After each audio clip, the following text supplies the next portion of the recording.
So now let's go through and take a look at the steps that you would go through during this phase. Obviously, the first thing you're going to want to do is get proper authorization, and that's going to be from whoever's in charge.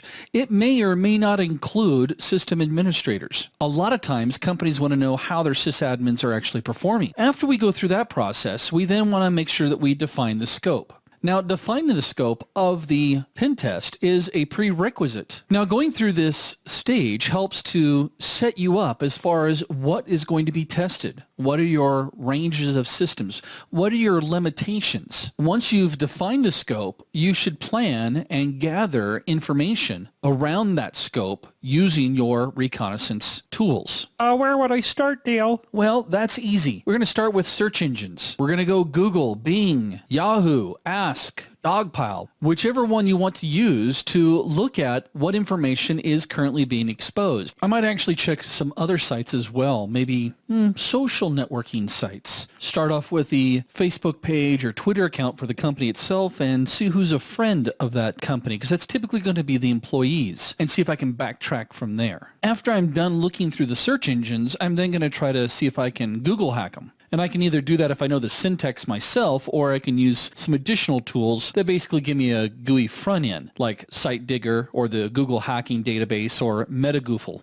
If you remember from our reconnaissance course, Google hacking allows me to find resources that have been crawled by the Google search engine that companies may not know are being listed. Things like printers, cameras, which could give me an insight of IP addresses that are exposed, as well as what the device does. My next step after the Google hack is, again, going after those social networks: Facebook, Twitter, LinkedIn, Pinterest. People have this tendency at the social networking level to let their guards down. It's very easy for me to not only just see what people are talking about, but actually start up conversations with users or the employees. Hey, sounds like you got a great company. I'm thinking about joining the IT team. What type of systems do you guys use there? And of course, my favorite also is the help wanted pages. My next step would then be to go and footprint the websites. And I'm going to do that with a couple of different tools, either Black Widow, Website Copier, or HT-Track. What I'm going to do with these is download the entire website so that I can look at it offline and look at the code. You have to remember, everything that's presented to me in a web interface are simply files that are downloaded to my system. So why not download an exact copy of that website, directory structure and all, so I can take a look at what they're doing on the back end, especially if they're making calls from the front end to the back end. I'll then go through and do some email footprinting. Again, I've got some neat tools that'll do that for me, using a simple NS lookup command interface to find out the DNS names and IP addresses of their MX servers. I'll also use things like Email Tracker Pro, Email Lookup, and Polite Mail. Again, in this course, we're not giving you detailed information on how to utilize these tools. We've already done that. We're just putting this stuff inside of a step-by-step process for the pen test. Some of the information that I can get off of emails would include things like the encryption that they're using, as well as other services they could be using along with their email environment. Or are they hosting the email servers themselves, or are they hosting them from a provider? Then I'm going to go through and do some competitive intelligence. We call it competitive intelligence because that's what most people use these services for. Legitimate businesses will go through and find out what their competitors are trying to do. But again, attackers can use these same resources to find out what the people are doing. Services like Hoover. I understand they really suck. Just kidding. That was my vacuum joke of the day. Business Wire and Linux, and LexisNexis. Now, most of these are going to be paid services, but depending on the size of my target, it could be worthwhile.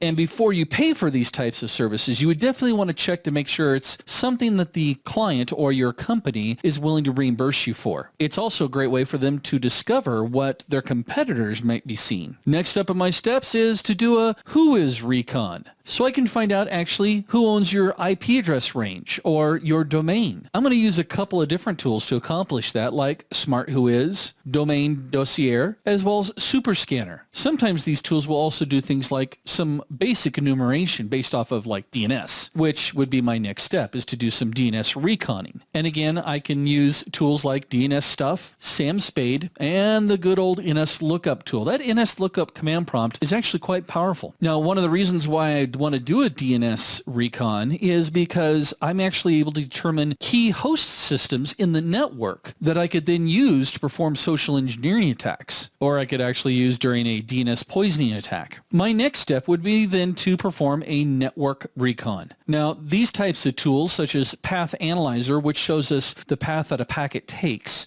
as well as Visual Route and Network Pinger, allow me to find out other information about the target network, which helps me to draw a better diagram of what I'm dealing with. And then finally, I'm going to try to attempt some type of social engineering attack or test. That includes something like shoulder surfing, see if I can gather information just by watching what people are doing, dumpster diving, as well as eavesdropping. This sometimes allows me to gather information such as the organization's security products that they're using, operating systems, software versions, network layout, IP addresses, names of servers, and who are the bigwigs. And then finally, I'm going to want to go through and make sure that I obviously document everything that I find. I'm going to use this document and all the information that I've collected to truly study, understand, and analyze the security posture of my target. I think a lot of people would actually be amazed at the information that you can extrapolate from the information that you've pulled off the network using this technique. And this is why it's so important to spend as much time as possible here, is because you're actually creating a map of everything else you're about to do.